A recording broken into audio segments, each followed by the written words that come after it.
So the key question and topic for this presentation and week is which model to follow in order to attain development. And one conditioning factor shaping the path of multifaceted change in countries of the South is certainly and expectedly the historical experience of countries of the North. This experience is very vivid in minds of the elite of the South, of course, because of colonization. Intellectuals of the South usually wondered about causes of successful development in countries of the North, because for the majority of countries in the South, the North was pioneering, actually was so powerful that it could dominate countries of the South through colonization and colonialism. So they were wondering what made countries of the North so strong that they could dominate them. And here I'm reading from your Binder, your source, your chapter from Binder, Leonard Binder. And on page 11, he's talking about the relation between development and modernization and the fact that they both happened at the same time and were diffused by means of diverse processes. And this kind of diffusion may mean that the Western European development simply preempted the history of other areas, here including the South, and didn't cause but influenced their modernization. It's this uncertainty which leads back to the theory of the usual, for if Western European or Western Europe didn't cause the development of the rest of the world in the sense of being both efficient and sufficient cause, then each case of development has to be traced back as an accident to European influences and to indigenous influences. A theory of development based on such case studies will be an empirical generalization based on the usual. So here Binder is trying to summarize the controversy and the debate on the actual role of Western Europe in the development of other parts of the world. Was it a direct influence, or was it a combination of the influence of the Western Europe plus indigenous influences?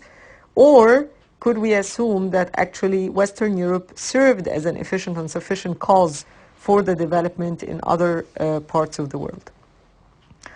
Whether Europe preempted the history of the world or even caused it, modernity appears to be a great singular event as an historical threshold. It's like reaching modernity is a threshold, and that pre-modern society was different in so many senses. The central point is that things are different after or at least it's so it seems. The central point is that things are different after some point in history than they were before. This point can be called a threshold, and it may be thought of as a singular event or a broad band of history through which different countries pass at different times. Some more rapidly, some more slowly, some even slipping back, and some seemingly hopelessly bogged down. So this is just to give an idea of how modernity is being perceived in many scholarly contributions, and not just that of Binder. That actually modernity is seen as a threshold that's being reached by some countries at varying paces. Again, this brings the concern or the debate on whether the West, especially Western Europe, had, through colonialism, affected these efforts to develop or for development in other parts of the world, including the South.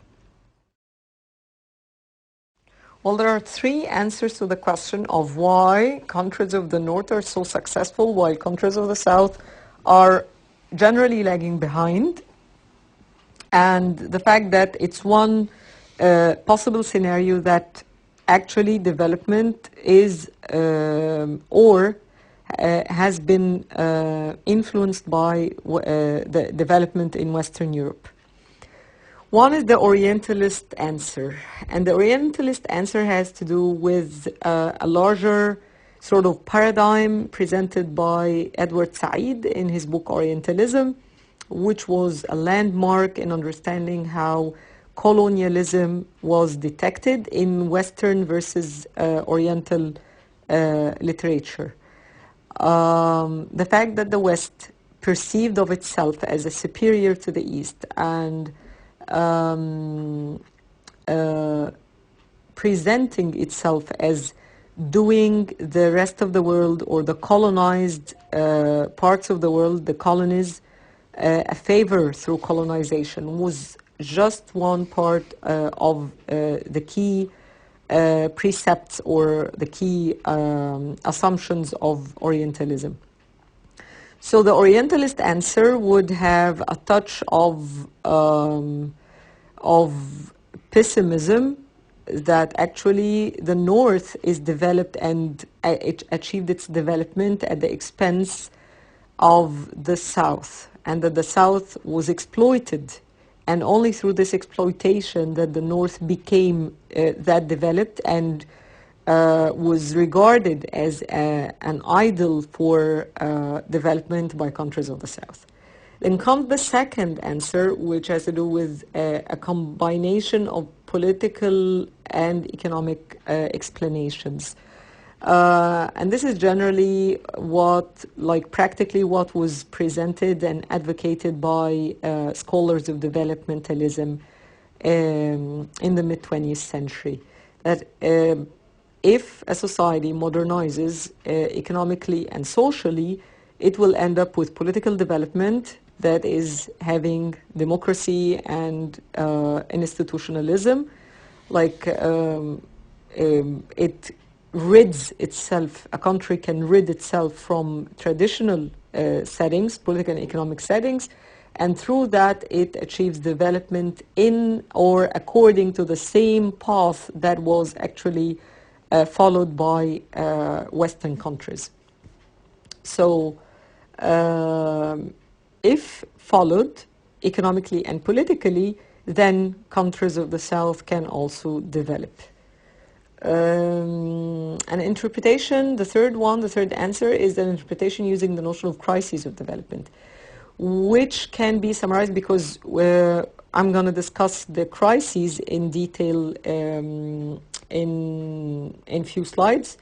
So we put it here as the fact that countries of the North went through crises of development. They had the time to go through the development process, the nation state building in a different sequence, in a less hectic sequence than countries of the South, which were trying to address all the crises of development after decolonization or after the liberation. So the countries of the North had the chance to develop and to address the crises of development one by one at a time, at a slower pace, according to its own historical, like each and every the respective historical settings.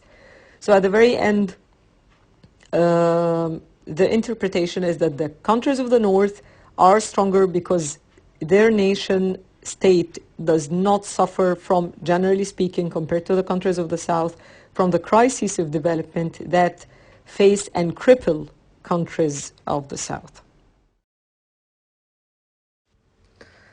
As said before, we're going to discuss shortly the crises of development, but now it's like there is the debate on the timing, the order and sequences of the crises. Whether crisis of legitimacy comes first, then leads to crisis of distribution, or that crisis of penetration leads to crisis of accumulation, and so weiter, and so forth. So how many crises should we be including the crisis of accumulation or not? Because originally speaking, when early writings on the crises of development started being published, there were just 5 crises, and the crisis of accumulation was not mentioned. But actually it relates to the crisis of distribution, and if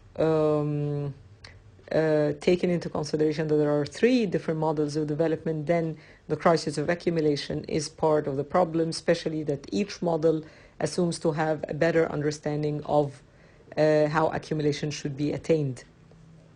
So let me also again refer to Binder when it comes to whether political development comes before economic development or not. It's a related idea.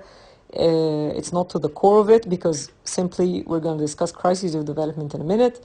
But Binder argues that Europe, when trying to understand its own development, it has recourse to functional theory and to unintended consequences. Adam Smith and the doctrine of the unseen hand, or the invisible hand, described a benign order of creation not purposed by man, but allowing the achievement of his individual purposes.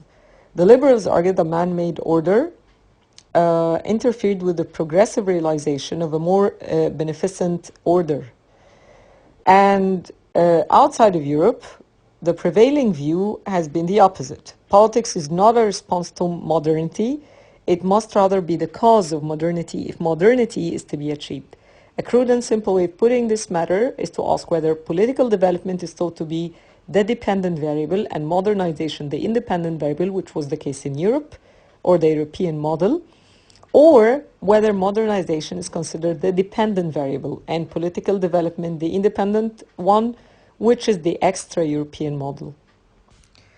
The one thing that I will be referring to at this point, before I delve in deep to the crises, is that according to Binder, the crises might happen simultaneously, might occur simultaneously, and at some points, while some nation states would think in countries of the North that they already past all sorts of crises, they find out anew that they have still crises of development pending and they need to address them.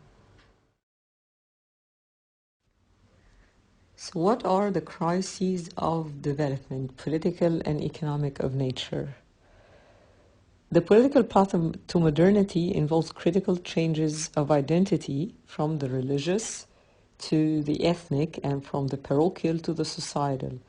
It also involves critical changes in legitimacy from transcendental to eminent sources. It involves critical changes, again, in political participation from elite to mass and from family to group. Other critical changes are also involved of distribution from status and privilege to ability, achievement, and the control and management of capital. It involves critical changes in the degree of administrative and legal penetration into social structure and out to the remote regions of the country. So we can give a bit of details about each and every of these crises. So let's start with the identity crisis. So it refers to the subjective, but not always emotional, basis of membership in a political community. The fact that someone belongs to a group of people, like feeling you're Egyptian, African, Middle Eastern, these are all identities. So the identity crisis refers to the subjective, again, a basis of membership in a political community. More precisely, the problem of political identity might be stated as the tension between the culturally and psychologically determined sense of personal group identity and the political definition of the community. So let's say in traditional societies, people had their loyalties, something called primordial loyalties, like loyalties to communities that are prior to the existence of the nation state. So one of the crises of development has to do with the fact that people change their belonging from, or that they have, it's not about having to, but that there will be a change in the identity. It should be the case, have to say, in order for development to happen. Like, people should identify themselves with the political community of the state, in order for development not to be facing the crisis of identity and integration. In a traditional setting, it would appear that these two elements, which are the sense of personal group identity and the political definition of the community, that these two elements are not mutually determinative, and that prevailing attitudes and values did not require that they should be. The modern identity crisis arises in part from the insistence that subjective identity and objective political identifications coincide. And this is why I was like, should be and have to and must were used in order to define this kind of crisis. Because it is about the political community that is called the state, the nation state, and this is where the problem is, that you cannot have your belonging, one's belonging to another political community that is not of the nation state. I'm not speaking here mutually exclusive. I'm speaking about having it before the belonging and the sense of affiliation with the nation state, and this is partly the crisis of identity and integration. In addition, one can discern problems arising from shifts in the cultural basis of identity away from religion towards nationalism. So as said before, you can have your identity as being, okay, your family, your tribe, your caste, and it can be that of religion, but now it has to change and be that of nationalism, to belong to the nation state. There are other problems which are the product of a tension between the concept of the national interest and universally applicable values. And there's a range of identity problems which have resulted from the rapidly increasing and disruptive social mobility, which is something that happens along with development. Without much detail about the crisis of identity, this is basically what it is, and we can shift to other crises in order not to spend the rest of the lecture speaking about the crisis of identity. The crisis of legitimacy. The crisis of legitimacy refers to the change in the nature of the ultimate authority to which political obligation is owed. Legitimacy is not about coercion. This is very important to highlight here. It's not about having to obey. It's about when we say something is legitimate, then it has the right, it has the authority to do what it's doing. It's not being contested. The right to do, the power to do something is not being under contestation or is not simply contested. So political instability always involves some effect on legitimacy, and traditional politics have known significant changes in sources and types of legitimacy without becoming discernibly or significantly modern. The critical aspect of legitimacy change in modern times is the tendency for the source of political legitimacy to be shifted from the transcendental to the eminent.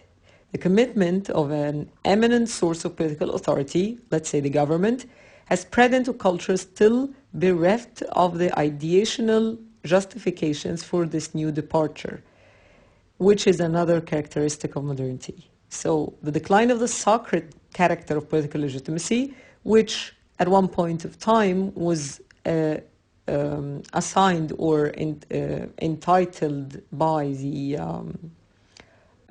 divine kings, which supposedly drove their powers from being not the messengers, but kind of that they owe their power to the Creator, that they get it simply and technically speaking from God. So the decline of the sacred, again, character of political legitimacy is directly related to the newer understanding of the conventional basis of the state. What is the more remarkable is that the growth of the idea of the natural basis of the state did not bring a revival of transcendent theories. Instead, a secondary variety of eminent legitimacy was produced. So, without much details and delving into the theories of legitimacy, which are either contractual or nationalistic or nationalist, they are still related. I mean, the idea, the crisis of legitimacy and these theories are associated with the problem of political identity. And each expresses the problem, each of the theories expresses the problem of equality and hence of democracy in its own way. Moving to the participation crisis, it represents the most apparent form in which contemporary political change has occurred. Many observers have been inclined to point to the growth of populistic or democratic politics as the most characteristic feature of political development. The general sense of the term participation refers to involvement in the political process. The most basic form or manifestation that's clear to students of political science in terms of participation has to do with the voting, casting the vote on the day of election. So the political process need not to be conceived of as having any particular outcome.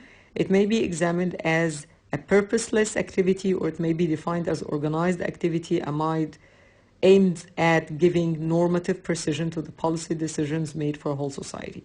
So it's really not about the outcomes. It's basically about the idea of democracy where you don't know the results. The key to democracy is sticking to the rules and playing according to these and not deviating from them. It's not about the results, who wins and who loses. It's all about sticking to the rules. Whether consciously purposeful or not, participants in the political process have an effect on government policy and particularly on the performance of what Almond has called the process functions, or what Easton has termed the input of demands and supports. The major form in which the participation crisis appears is in the increase in the number of persons participating in the political process. And together with that, it may be expected that new groups previously excluded from legitimate political participation are also admitted. Ultimately, the direction of an uncontrolled and expanding participation crisis is the unregulated admission of all groups to nearly equal participation. So generally, the participation crisis is manifested in the growth of parties and mass movements, but also in the politicization of caste and ethnic groups, or in strikes and even demonstrations of political support. The point to remember is that while the crisis of political participation in Western Europe took the form of the expansion of the suffrage and the growth of mass electoral parties, the same sort of critical change has taken place in other parts of the world, but often without the growth of suffrage and certainly without the expansion of a truly effective franchise. So the implication of participation for capacity of the state is readily understood. It's widely held that decentralization, diffusion of responsibility, weaken efficiency and capacity. Hence, the achievement of near equality in participation would probably gravely limit capacity. If everyone is participating, that would actually be too much for the system to endure. This is the basic idea. So capacity must be strengthened by limiting the access of participants to the decision makers and often by limiting the availability of relevant information which might be indispensable to the rational planning of strategy by non-governmental participants. It's a very recurrent debate on the idea of how democracy is basically and corely about the participation of its one man, one vote, or rule of the people by the people for the people, at the same time that it might actually induce political instability to have everyone participating, that actually there should be limitations imposed on how many people participate in what way and in what ways and when. The most, again, back to the voting example, would be the fact that the most clear point when it comes to this kind of limitation is that the fact people vote every few years, they don't vote every few weeks.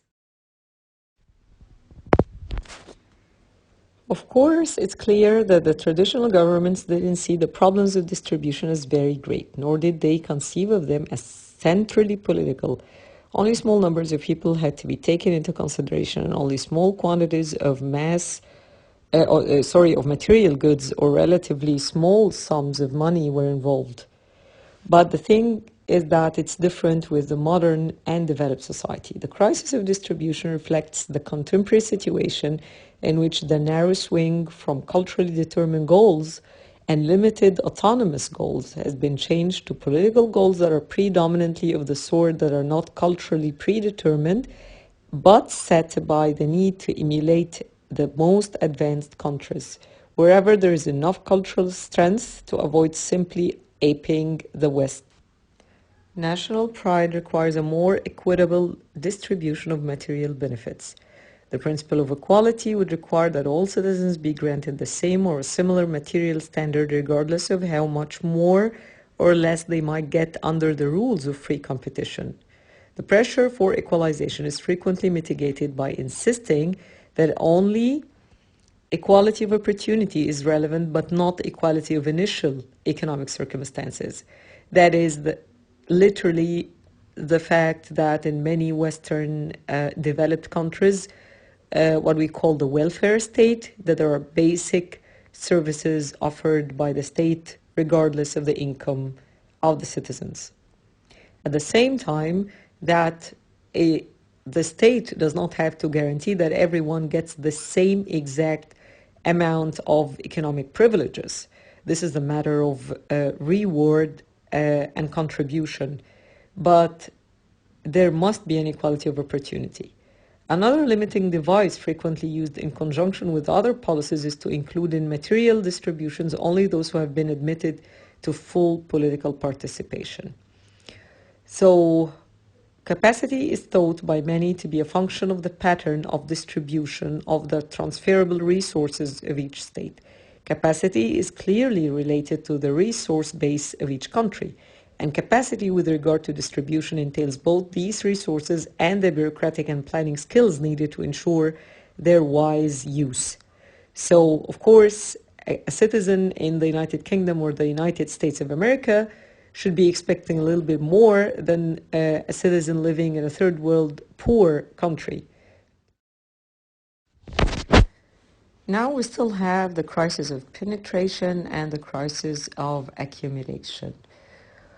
Well, Binder, the author of Crises and Sequences in Political Development, that's an assigned reading in this course, usually defines the crises of development in terms of a paradigm of the modernization syndrome.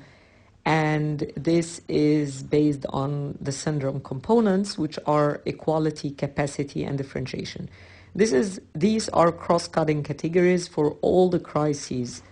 So when it comes to penetration, the equality aspect of the penetration crisis has to do with the equalization of obligation and duties, individualization of citizenship. So the state should be able to penetrate the territory and access everyone at the same capacity, at the same density and extent. When it comes to the capacity aspect of the penetration, it has to do with the mobilization, rationalization, scope, and range. So let's put it simply into the problem of squatter settlements. If the police cannot penetrate part of its territory, either because it is controlled by drug dealers, by certain tribes, or by gangsters in squatter settlements, that is a penetration problem. And of course, the differentiation aspect of the penetration crisis as well as the technical, legal, intellectual specialization and coordination. So it's no wonder that the first world, with its high-tech based bureaucracy and state apparatus, usually does not face this problem of penetration. And the other way around with third world poor countries, which in many times cannot, I mean, here is no generalization, but there is a problem and crisis of penetration in many third world countries because simply there are parts of the territory of the state that they cannot really access. I don't want to delve into the crisis of accumulation because it has to do with who achieves the accumulation, and this differs from one model of development to the other. But let's give a glimpse here about the fact that in a socialist model, and according to the Marxist understanding of capitalism, accumulation should be done by the state, where the state owns the means of production that shouldn't be left to private enterprises. I'm not, again, going to delve in deep into the crisis of accumulation because it's going to be discussed according to the different three models of the conservative fascist, the liberal model, and the socialist one. So just this is a brief idea of it here. As mentioned earlier, there are three key models for development. And out of these three models, just the liberal model survived today. So let's discuss each one of these very briefly so that you have an idea when we come to discuss some of the crises of development in relation to these models. First, there's the liberal model, which is basically the one that is applied in Western Europe and the United States, that is actually a model of free market economy and democratic government. So this is basically it. Like it comes from liberty, which is freedom. So it's basically a system, a political setting that is based on freedom, both in economics and politics. Now, when it comes to conservative fascist model, the conservative fascist model actually is, I mean, the term itself is peculiar because it comes from the fact that the majority of fascist movements were evidently conservative, favoring the wealthy strata of the society, far more middle class and the working class, or who we call like the so-called blue collar. And whenever they speak of nationalism, it's a bit fraudulent because they are not fully socialist in the sense that is being applied or that had been applied in the former Soviet Union. So this is basically like, without going into details, that we can give examples, for example, from Mussolini, who was a leading member of the Italian Socialist Party before World War I, who became extremely anti-socialist after the war. When he came to power, he banned all Marxist constellations and replaced their trade unions, with government-controlled corporate unions. And he allowed, until the mid-30s, industrialists to run their companies with a minimum of government interference.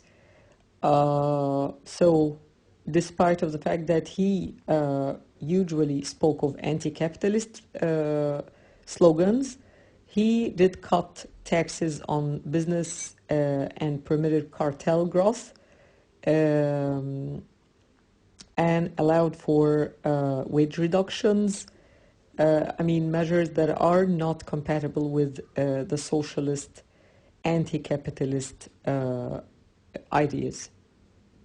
For the socialist model, it could be put and taken as the opposite of the liberal model. Usually capitalism is being juxtaposed to socialism, taken as its opposite. The distinctions are many, but the key difference between capitalism and socialism will have to do with the scope of government intervention in economic life. Of course, in capitalist economies, according to the liberal model, free market conditions drive innovation and wealth creation. And the liberalization of market forces allows for the freedom of choice and the whole package.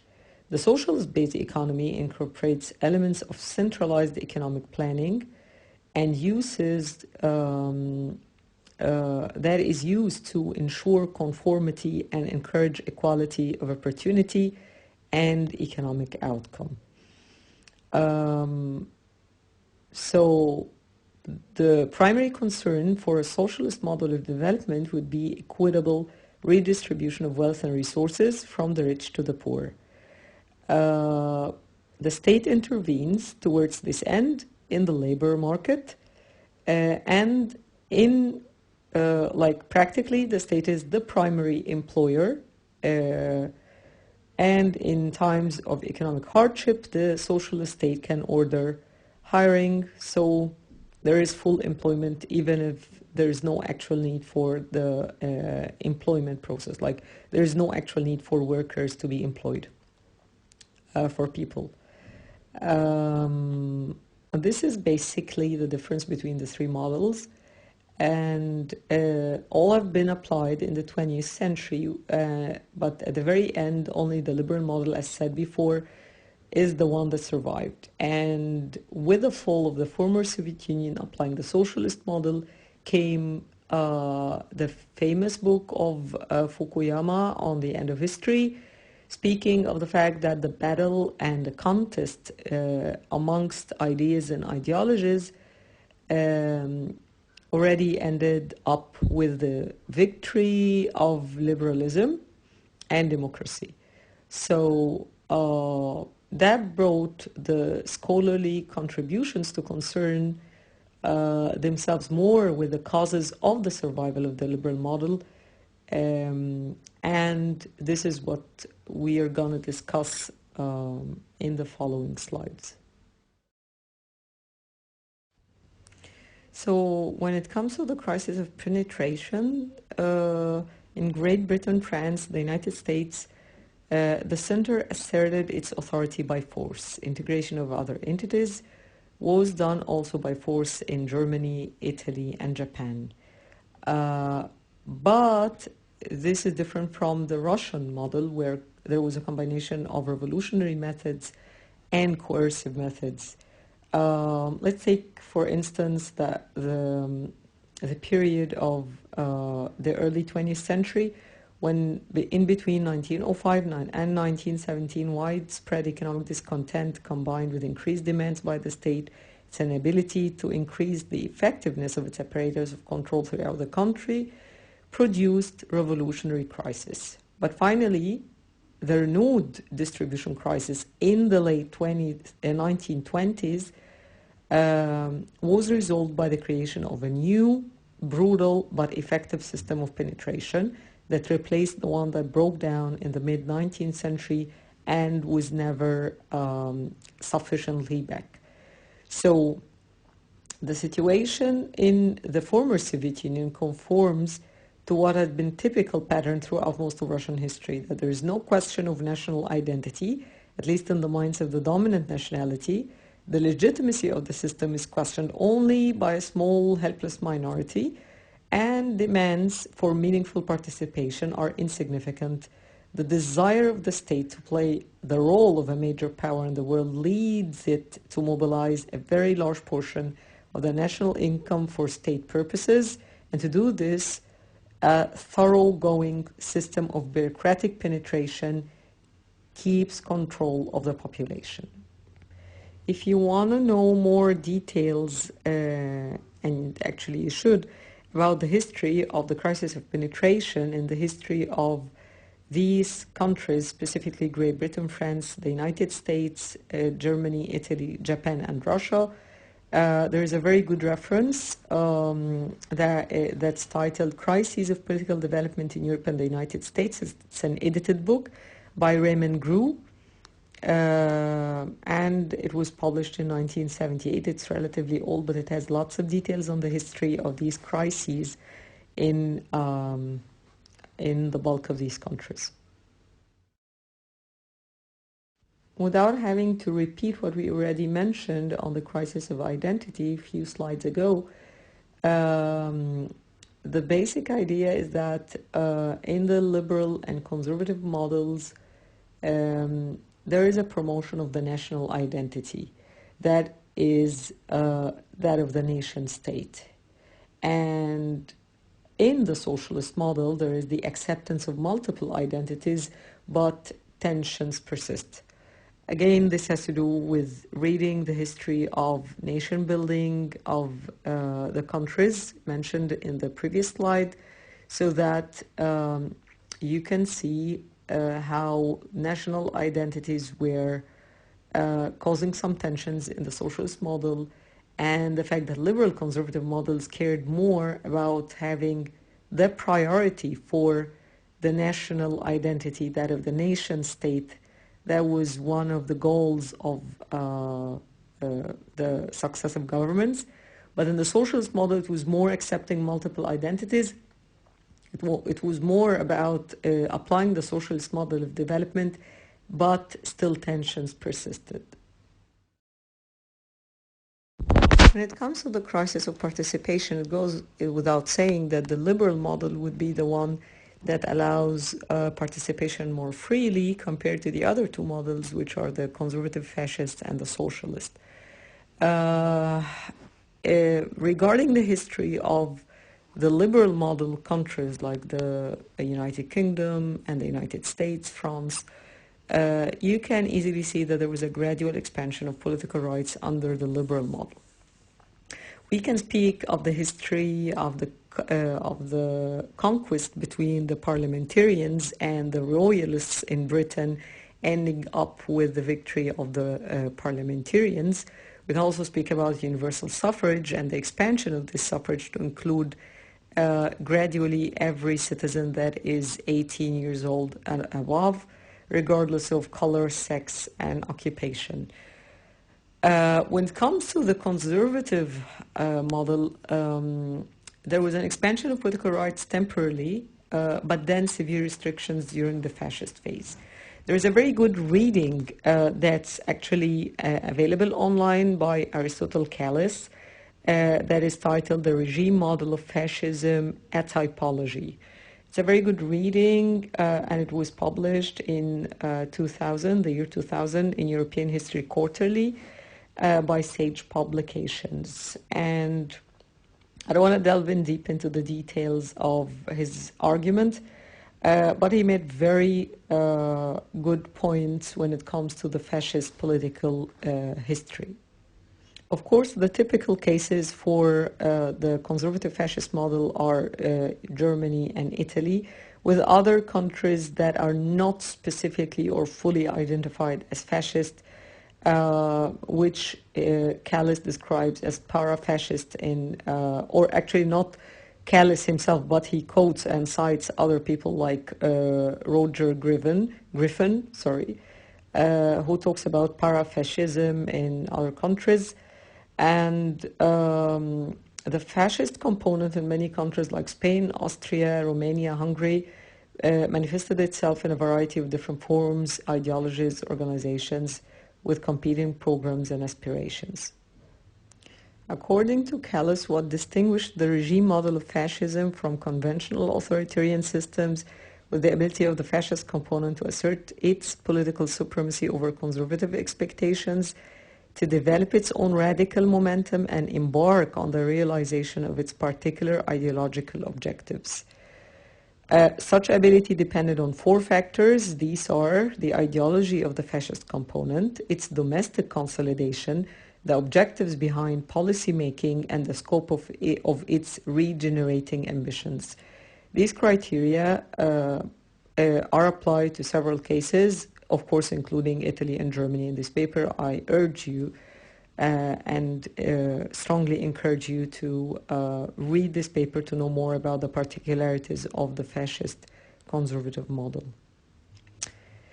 As mentioned earlier, when it comes to the socialist model, it's more concerned with the justice element, or achieving redistribution of income from the rich to the poor, ending the exploitation, the assumed exploitation of the capitalists, or exercised by the capitalists over the workers. So it was basically, when it comes to political participation, mainly concerned with mobilization. Like, the real decisions were made and then elections were allowed. Like, it's not that they didn't have parties, but these parties were puppet parties, which had no real role when it comes to competing for reaching power. They were basically there just to enforce the government policies, which were already made by the ruling elite. So the system was basically and centrally concerned about mobilization rather than open participation, because it goes without saying that in the socialist model, remember during the Cold War, when the world had two superpowers, which were one that is democratic and one that is authoritarian. And when we're talking about authoritarian, we're talking about the former Soviet Union. Well, the socialist model was applied in the former Soviet Union. So it didn't concern itself with the democratic ideals, and in fact, it saw it as unuseful, and that the state in the capitalist setting would be actually just a means in the hands of the economic elite, which are the large landowners and industrialists, businessmen. So this brings us to the crisis of participation in the socialist model as one of mobilization rather than open participation. When it comes to the crisis of distribution, the liberal state, both at the level of ideology and at the level of practice, was stuck with the idea of that liberty is not enough. That liberty in the sense of removing restraints and removing constraints on human behavior and action. That it's more about that it should entail partly the empowerment or giving offering equal opportunity to everyone to enhance their chances. There is a famous book by that's by Ajaya Berlin that's named The Two Faces of Liberty, and it's concerned about the positive and negative connotations of the word liberty, where the negative connotation would actually refer to the removal of constraints on human behavior and action, while the positive one means to give the chances, to offer, to guarantee equal opportunity, as just said. So in the liberal model, there was the gradual extension of welfare services because of that exact reason, that it's not enough, as said, to just let people do what they wanted to do freely as long as they are not hurting others. But there is an element of empowerment that should be allowed in order not to let, to give people a chance to enhance their lives. So equal opportunity entailed the welfare state, the creation of the welfare services, the social system network, the basic education and healthcare services. But, and that was actually the welfare state was gradually extending after the Second World War, but then it started eroding under the neoliberal wave, which was called in the UK, Thatcherism. And there is a famous quote by Margaret Thatcher, back then Prime Minister, British Prime Minister, saying, "Whose society there is no such a thing, there is no such thing. There are individual men and women, and there are families, and no government can do anything except through people, and people look to themselves first." So this illustrates the key idea of neoliberalism, which is the role of the individual in society, and the neoliberalism and Thatcherism strongly shaped the British identity in terms of the economy, politics, and self-conception. Not just during the 11-year reign, but throughout her life. Margaret Thatcher, the Iron Lady, has polarized the public opinion in society. Of course, she was celebrated by her supporters, but her opponents saw her as the personification of neoliberalism that's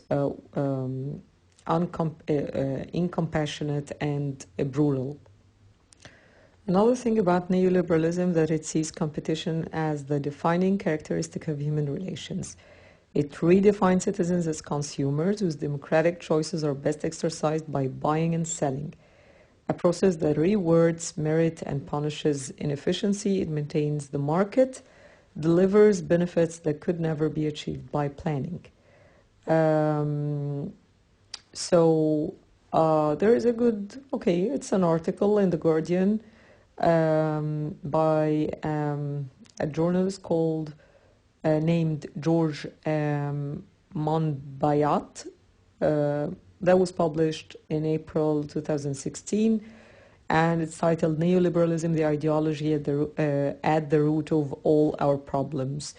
It's in the economics section of The Guardian newspaper, and if you want to know more about Thatcherism and neoliberalism and how it affects politics, how it affects economic structure of the state, and economic policies, you can refer to that one. So there was, of course, under the neoliberal phase, difficulties in maintaining the welfare state. Of course, under the conservative model, the crisis of distribution persisted. The conservative model, as applied in Italy and Germany. Revolutionary methods used in order to resolve this crisis under the socialist model for the former Soviet Union, and there's a good reading on that, which is Piketty or Stiglitz, if it's read in English. I have a PowerPoint presentation assigned to this week on the Moodle for the course. That's actually by Piketty, that was presented in March 2014, and it's speaking about the rising inequality in advanced capitalist societies. We're going to discuss this presentation in much detail in a few slides, but the key idea is that capital, especially like private capital and the ratio of capital to income in Europe in advanced capitalist societies is on the rise. These are the two readings that you should be referring to if you want to read more about the crisis of distribution in the three models. Well, the real gradation between the three models can be seen on the crisis of accumulation. Who is the key who is the key actor when it comes to accumulation, when it comes to who takes lead of the accumulation. Of course, in the liberal model, because it's based on the free market, then it's left to private initiative and market mechanism. If there is demand for something, there will be supply for it. If demand is high, supply will either go up or the prices will go up, and the other way around. The key ideas of laissez-faire, laissez-passer, the invisible hand, the fact that the market will regulate itself, the whole set. So then accumulation doesn't have necessarily to be done by the state. Actually, this kind of interference by the state, and here practically the government, would actually hurt the liberal setting, and at the same time it's not necessary for accumulation. Of course, for the conservative fascist model, because it was a centralized model, then the major role was for the state as well as large corporations. As said before, the difference between the conservative fascist model and the socialist model had to do with the preference for the businesses that was only found in the conservative fascist model but not in the socialist model, which on the other hand preferred or kind of allied with the working class. In the socialist model, the state is the only agent for accumulation through public ownership of means of production and collectivization of agriculture, and this is also like this. This point is very tricky because, as said before, according to the socialist ideology, the state, in the writings of Marx, particularly, the state was a means in the hands of the exploiters to exploit the exploited. Here we're talking about the businesses versus the working class. But when socialism is established, and that was the that was the claim of the former Soviet Union that it applied the socialist model of development, that it was actually not the case, and that the state owns every means of production in order to stop the exploitation, in order to end the control that is exercised by the ruling political and economic elite. And the only way out of this before reaching the state of communism would be done through a state that is owning every all means of production. So it is again a centralized state where the accumulation is basically done by the government.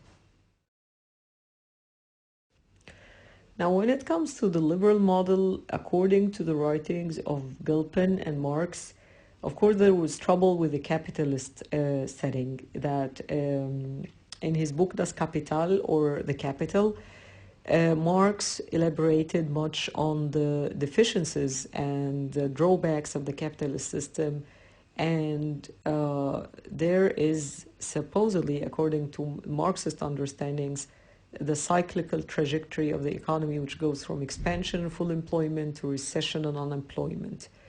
The capitalist system produces and tries to sell, and then at one point it has nothing, like no more consumers are there, so there will be like cycles of recession. And that was partly, like, this is why actually Marx associated imperialism with capitalism, that imperial wars were driven by the search for raw materials and markets, because of the fact that capitalists will be producing until there are no more consumers there to buy their products. And of course, because the working class, people who are working in the factories were not rich enough to buy the products that they were producing, so they couldn't be the consumers that the capitalists were seeking. So that should put the capitalist system into crisis.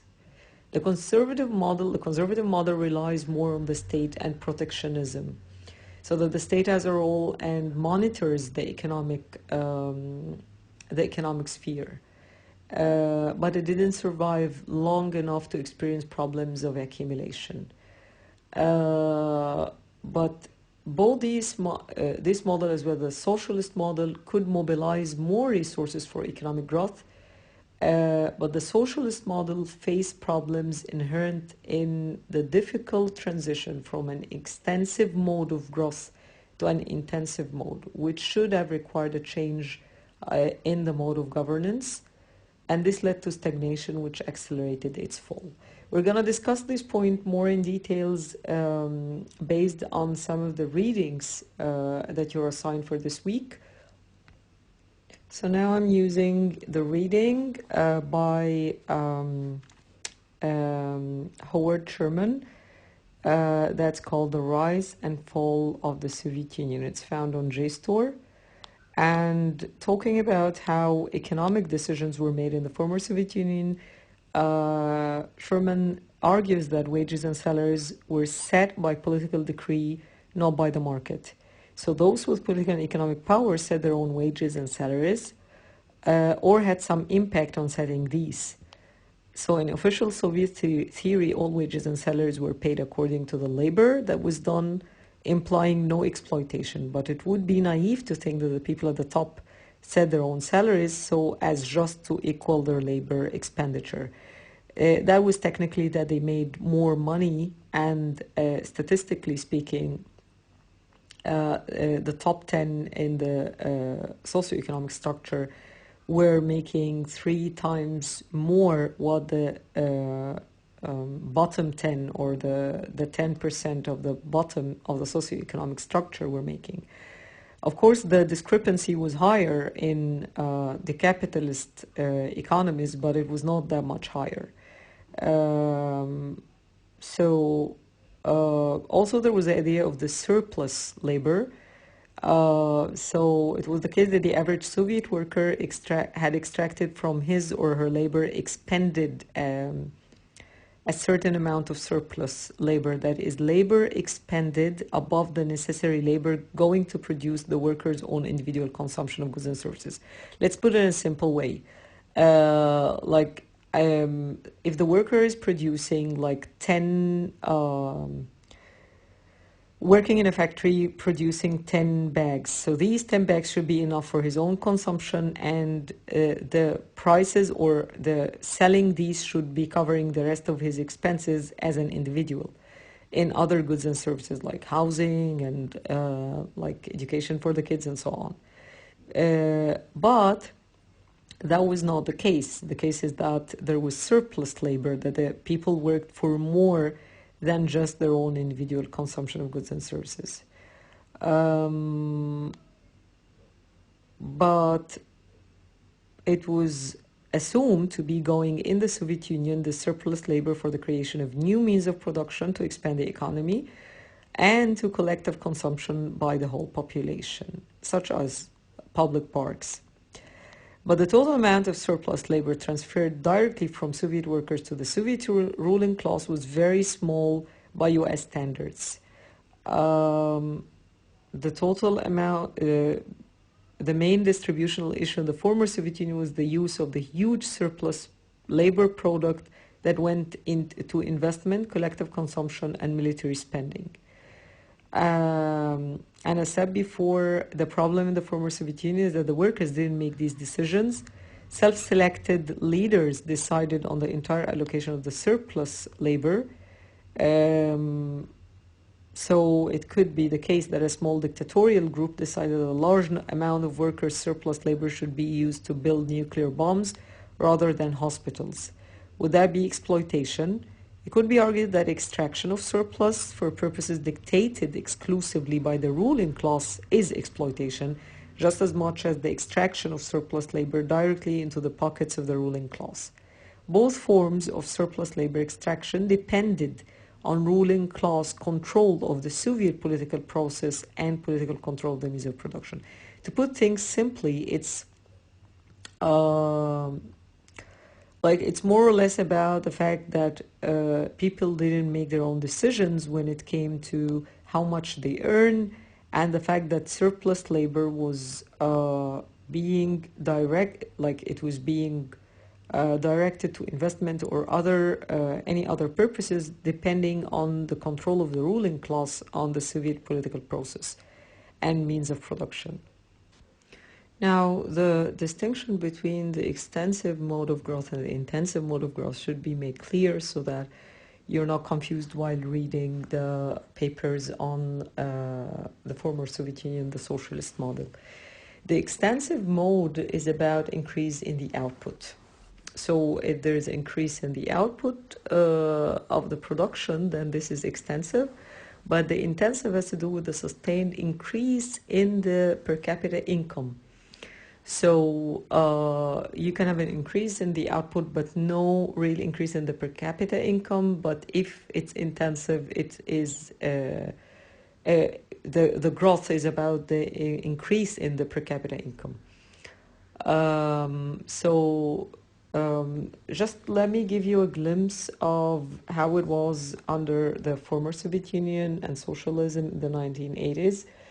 And now I'm using the reading that's titled Why Socialism Failed, toward the theory of system breakdown, causes of disintegration of East European state socialism. That's written by both Ivan and Balas Zitsilini. And it was published in 1994 in journal Theory and Society. Well, both authors, they argue that socialism by the 1980s entered into a devastating downward spiral from which it erupted into flames economically, politically, and morally. Attempts by the last few surviving true believers to argue that this disintegration matters little because these countries were never socialist in the first place, the authors find to be counterproductive, especially if one wishes to understand analytically what socialism was and how it operated. So, although Central and East European societies were not a perfect crystallization of the socialist ideals, they were without a doubt serious attempts to implement the socialist project as formulated by the founding father.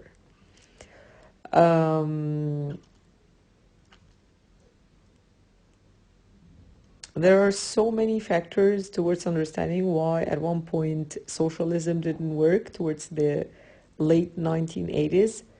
But in order to understand that this was not the case throughout the rule of the former Soviet Union, the authors argue that there is ample evidence to show that the economies of East European countries made great strides during first decades of the socialist epoch. And personal consumption also grew, and for a while it appeared that the gap between socialist and capitalist economies of the world, of Europe, narrowed or at least remained constant.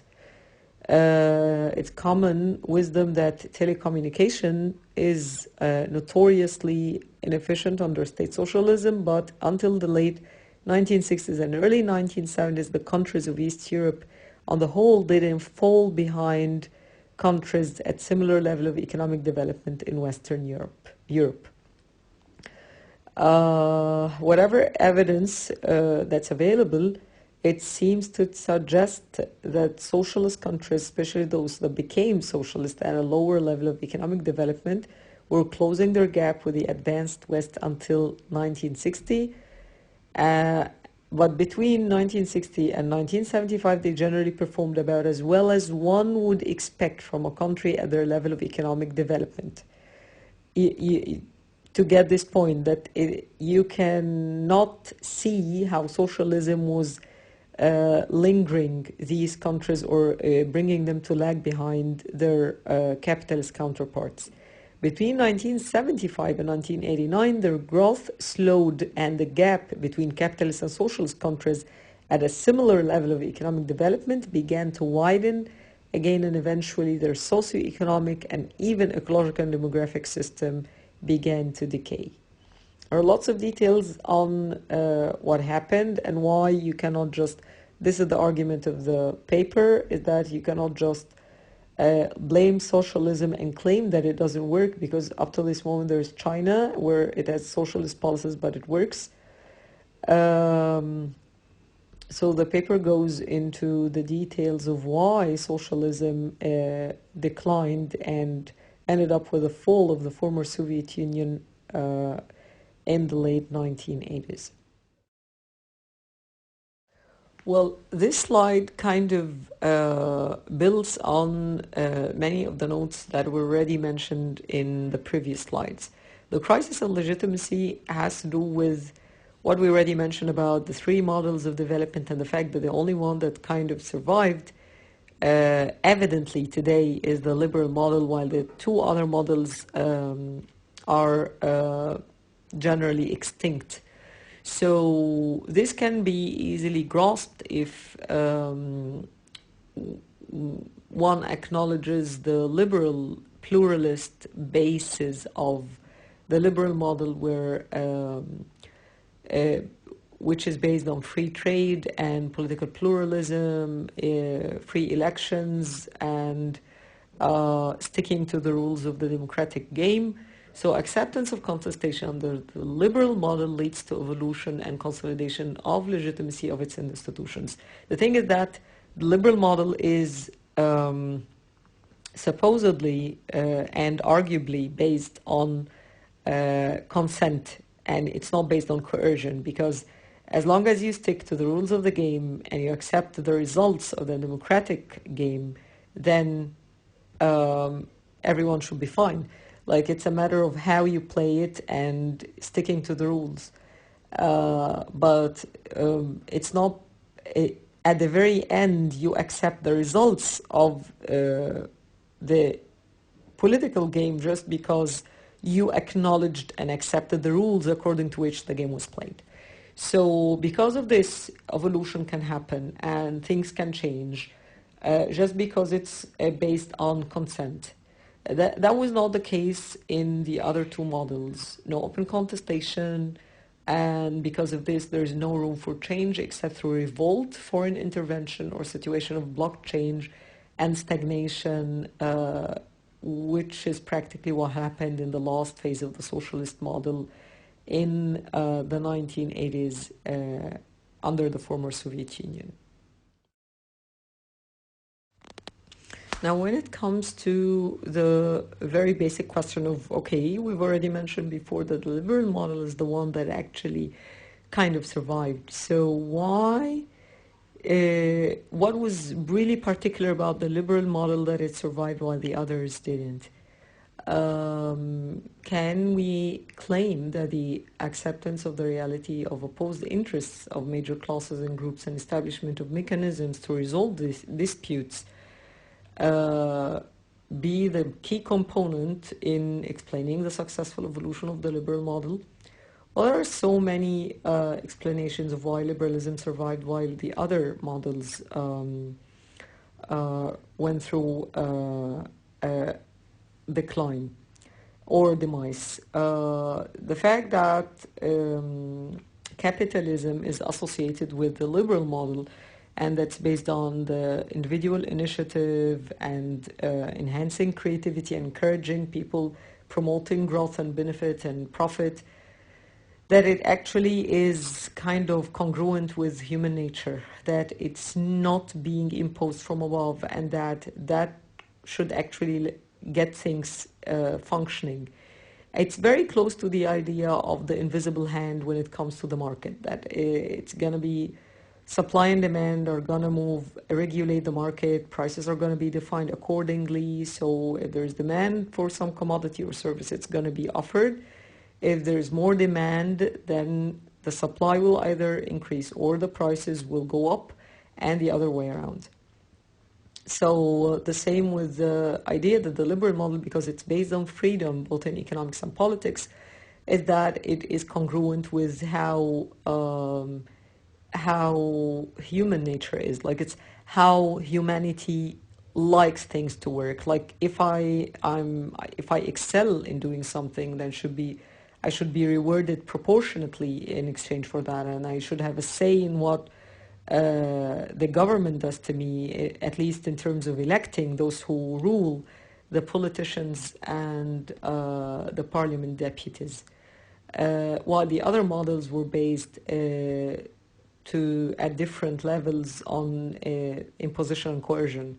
So, as said before, this kind of explanation is very common in terms of why liberalism survived while the other models went through a demise. Now that we spoke of the crises of development, there is the important question about the sequence. Which of these crises could be considered as cause and which could be considered an effect of the resolution of other crises? Another question would be which sequence of crises is more conducive to steady path of development. The thing is that if you go through the reading by Leonard Binder, Chapter 1, Crises and Sequences of Political Development, that can be made available by your teaching assistant, Ms. Dina Ibrahim. you will find that according to Binder, the crises or processes are non-mutually exclusive. Participation affects distribution, legitimacy affects both penetration and distribution, penetration affects identity, and so on. The significance of this overlapping emerges more clearly when the problems of sequence are considered. Um, so the answer is that it's not significant until consciousness of the problem renders one of these areas of political concern an explicit issue. It's the shift from functionally determined change with normative consequences to a normatively defined issue that may turn the process into a crisis. You see the importance of the cognitive part to understand that this is a crisis, that this is a problem that needs to be addressed. Should this shift occur, we all know that, and I'm here citing, quoting the author, Binder. So should this shift occur, we all know that it has happened. The sequence of the occurrence of the crises is then empirically unambiguous and, of course, variable from case to case.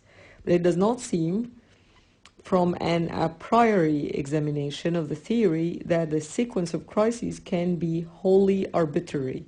Not only are their external factors operating to create awareness of events in other political systems, but because these create, but these processes overlap analytically as well as empirically. A crisis in one area will predictably affect other areas. In other words, these processes are dialectically related. Still, the effect that a given intensity of change in one area will have on other areas is a problem for empirical research. And it may be that no situationally transferable generalizations will be produced. Microanalytical changes then occur as elements of 5 ongoing processes, and macroanalytical sequences may be discovered when change reaches crisis proportions. Presumably, some sequences of crises will produce smoother paths to modernity and some more difficult transitions. When it comes to crises of capitalism and socialism, David Harvey rejects the psychological, institutional, and culturalist views of the crises of capitalism and stresses the failure of financial capitalism to resolve the problem of the tendency of the falling rate of profit with its consequences on aggregate demand. I'll go through some of these views that were rejected by David Harvey.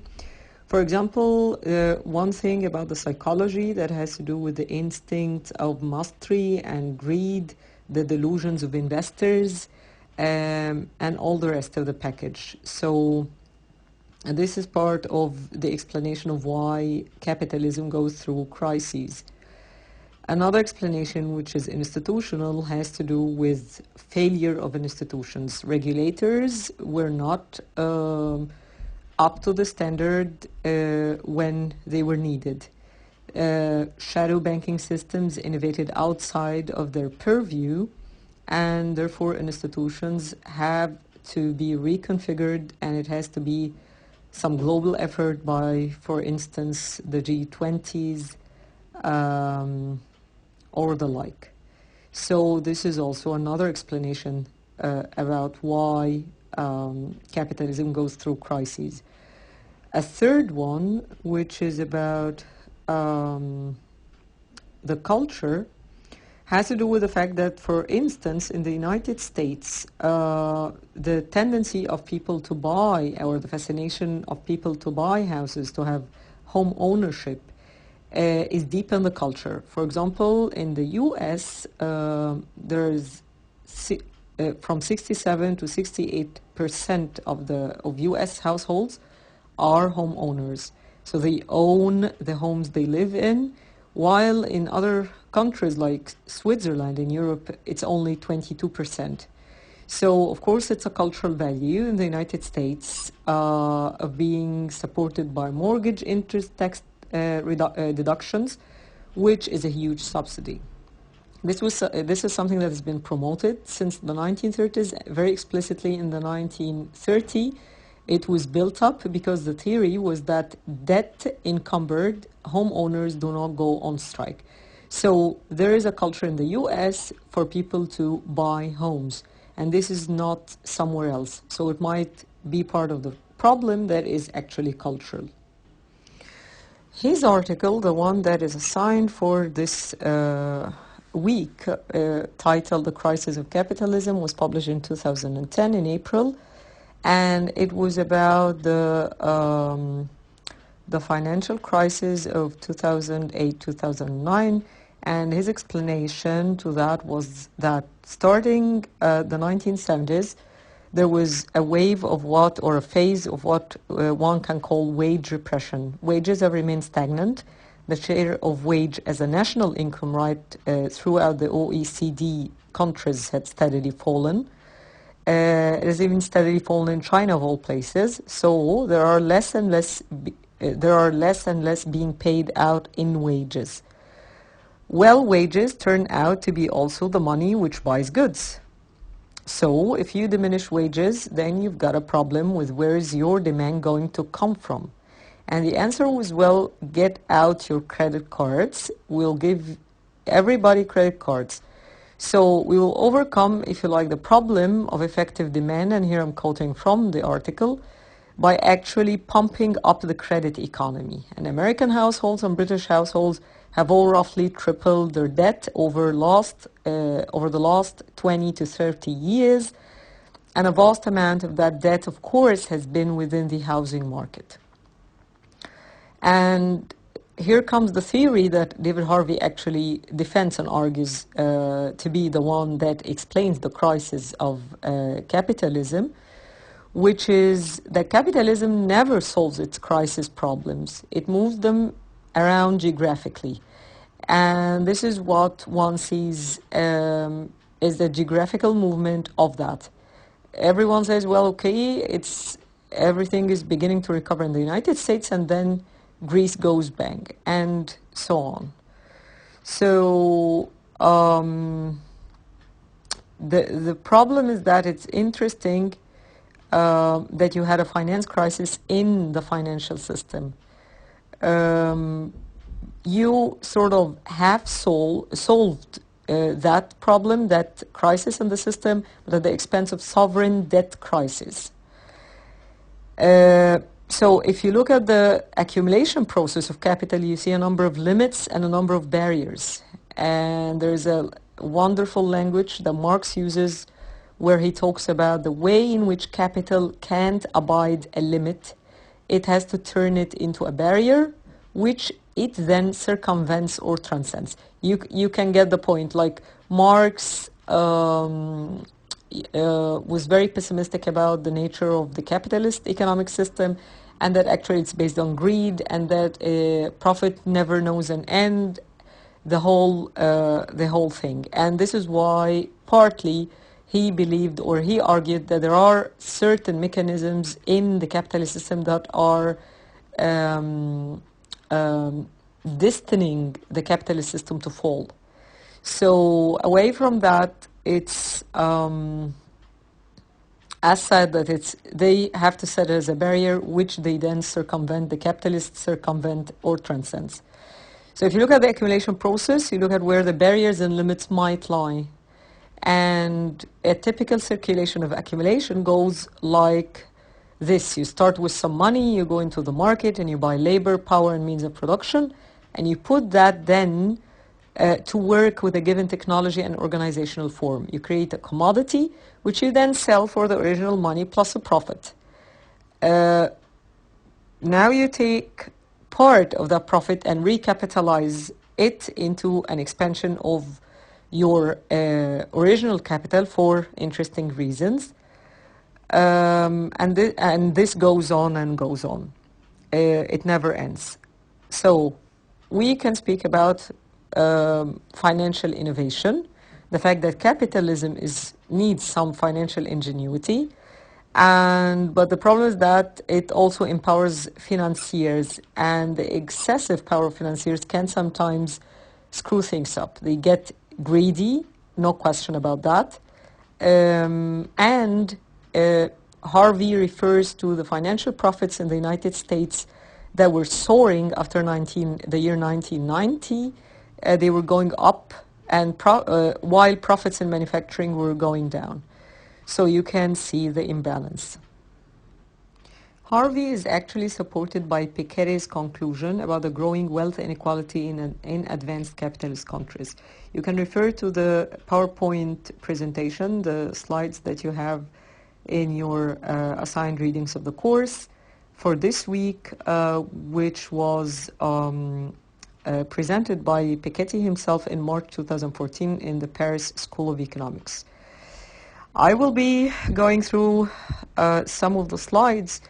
Like on the 5th slide, he is showing how income inequality in the United States has been on the rise, on a steady rise starting the 1970s. Like it was really high early in the 20th century, but then it was declining, and then on a steady rise that was very briefly interrupted from the year 1970 till the year 2010.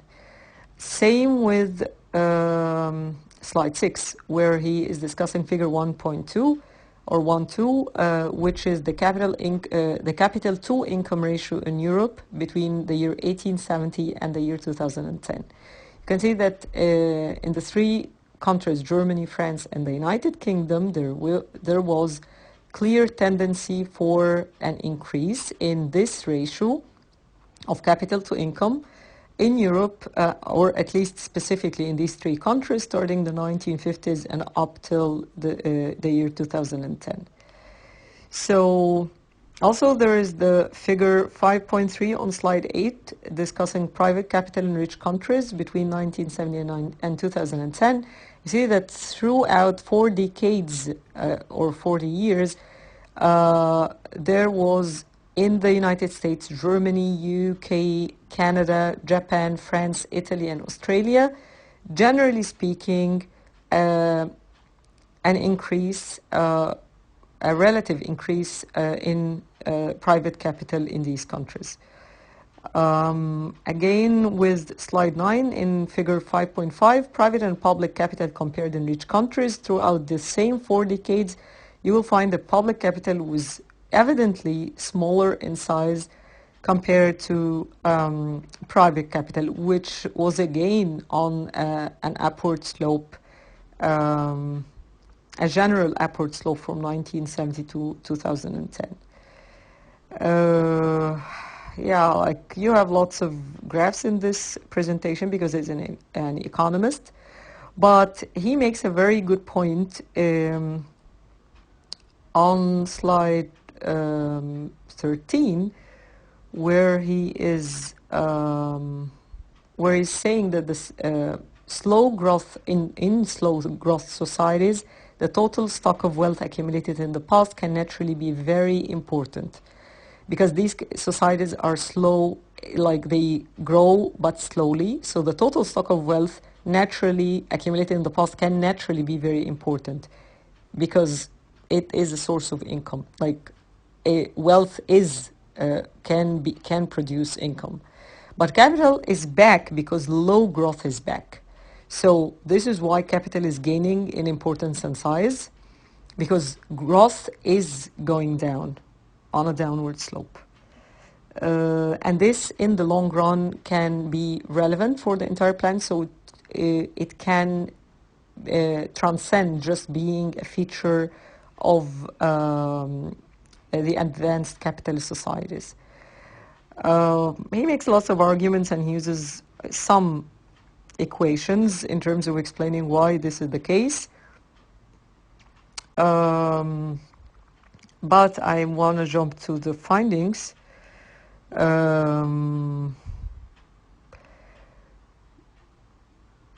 Yeah, like here you can, there are very relevant points. He speaks specifically about inequality in the United States in slide number 33. He zooms in on the United States in several graphs that follow this slide. Um, but I don't want to delve in deep on his comments on the U.S., although some are very relevant. But yeah, for him, or the conclusion of his presentation, that the history of income and wealth inequality is always political, chaotic, and predictable. It involves national identities and sharp reversals. Nobody can predict the reversals for the future. So the ideal solution for this problem of inequality, growing inequality in advanced capitalist societies, and the growing capital, I mean the percentage of capital to income, the ratio in Europe, for him the ideal solution would be progressive wealth tax at the global scale based upon automatic exchange of bank information. Other solutions might be authoritarian political and capital controls, or perpetual population growth like in the US, or inflation, or some mixture of all that. This brings us to the present challenges for capitalism. After what had been said, discussed in the last slide of David Harvey and Piketty, on the inequalities associated with capitalism, or the fact that capitalism cannot solve its own crisis, according to Harvey, one big challenge would be the negative impact of growing wealth inequality. The fact that wealth inequality is growing in advanced capitalist societies, and again, as Piketty professed, it might be relevant for all countries and not just the advanced capitalist societies. There is the challenge of finding new sources of growth, so not just depending on the sources that are available now, and limiting the impact of the close relation between wealth and control over the media. Of course, or certainly goes without saying that people with money can control and do actually seek to control media, because media shapes people's perceptions and political beliefs. There was the infamous incident of buying the information, the data that has to do with Facebook users by one major IT company in order to tailor-make the Trump electoral campaigns for the presidency 4 years ago. So it's it's about those who have money usually seek to control the media. So capitalism has to do something, or this is one challenge that's associated with capitalism, because people with money, they seek power, and control over the media is practically power. Another challenge would be to rejuvenate the political system to face up the rise of populist movements and erosion of trust in democracy, significance of the rise of new social movements as well. So let's take one part at a time of this last point, or this last challenge. The rise of populist movements that actually have appealed to the populace, to the public, and sometimes they have extremist ideas, like far-right politics in Europe plays on the sentiments of those who hate having foreigners and blaming actually these foreigners, whether they are refugees or immigrants, for the economic misfortunes that they suffer from, would it, be it poverty or unemployment or whatever. So the political system has to face up the rise of populist movements, the erosion of trust in democracy, and of course the erosion in the trust of democracy is very evident in the declining voter turnout in many consolidated democratic countries, that practically speaking, or to put it simply, that less people go out to cast their vote on the day of elections.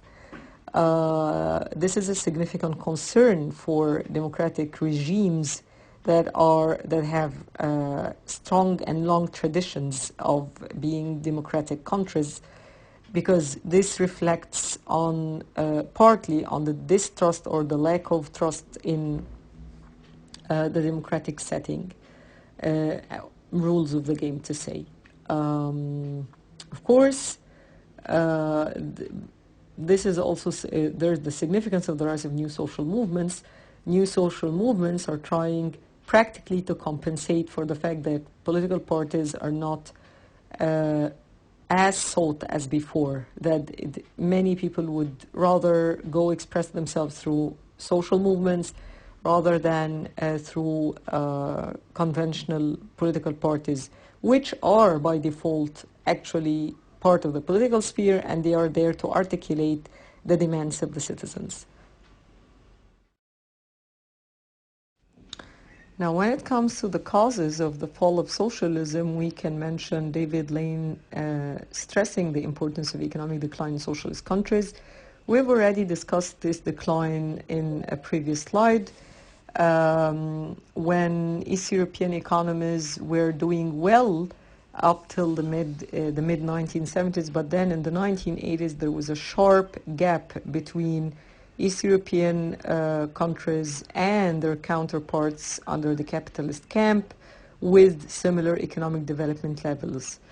You already discussed this one, so I don't want to dig it up again. The rise of technocratic intelligentsia opposed to party bureaucracy and Western pressures. Of course, Western pressures were always regarded as part of the fall of socialism, that there was the camp, the Western camp, led by the United States and the capitalist economies that were affiliated with the Western camp, pressuring for the fall of socialism. Again, we already discussed the fall of socialism before and the different explanations why it really failed in the former Soviet Union experience, and why we cannot just generalize on the system itself that it doesn't work. But the rise of technocratic intelligentsia, of course, kind of feels or does not really congrue and concur with the party bureaucracy, because party bureaucracy is about making the real decisions and then giving, like holding elections just to give a populist appearance for the whole political process, which was controlled in many senses. Other writers would emphasize a multi-causal analysis, including Western hegemony rather than Western pressure, and intelligentsia's aspirations for democratic change rather than consolidating economic interests. So that it's actually that this intelligentsia that finds it outdated and incompetent to have a socialist model. And of course, this has to do with the fact that the capitalist system gives more chances to the more talented and skilled strata of the society. And that was partly why the social system was kind of imposed. And remember when we were comparing the fascist conservative model with the socialist model and the liberal model, and we said that the liberal model survived. We already mentioned that maybe it's more congruent with human nature, that actually the other two models had a very visible element of imposition, where people had to do things in certain ways that they might not have liked. Of course, the intelligentsia wouldn't be happy about party bureaucracy, centralization, the fact that there were no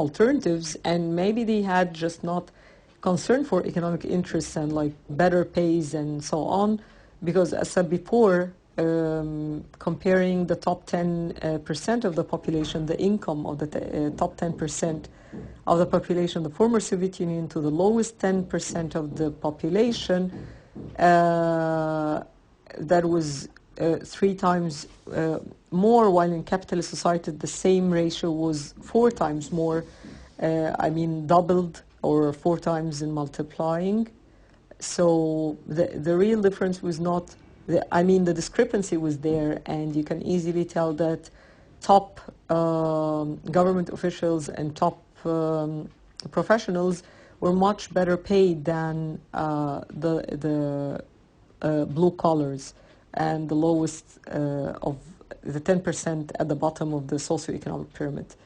So it was not an egalitarian society in the sense, but as said before, maybe one part of the fall of socialism is that the intelligentsia had political aspirations for democracy. Now, if socialism wants to continue to be an attractive alternative for economics policies, I mean, for governments to adopt them in order to organize their economy, economic policies and structures, they must find a way of dealing with a globalized economy, which is largely based on free trade. They also need to deal with problems that caused stagnation of socialist economies, like lack of incentives for innovation. If the surplus, remember, the surplus labor was already directed to the top positions in many instances, or to the investment, whatever that was, but it was not, like people were not producing just to cover for their individual consumptions. They were also giving surplus labor that was decided upon by the top ruling elite on what happens with the surplus labor. So, lack of incentives for innovation, rigidity of central planning, a democratic management of socialized enterprises, rethinking the relation between democracy and socialism. It's like you can, if it's possible that maybe socialism can be combined with a democratic political structure, maybe it will be one way out of turning socialism into an outdated economic alternative. And again, this is like socialism is not out of the world, it's still applied. There are many socialist policies in strong economies, topping the list, of course, China. So, and this is partly why we already mentioned that we cannot just exclude socialism as an inapplicable ideology, economic and political ideology, but again, it happens to be not so prevalent and predominant as expected by the former Soviet Union and generally proponents of socialism.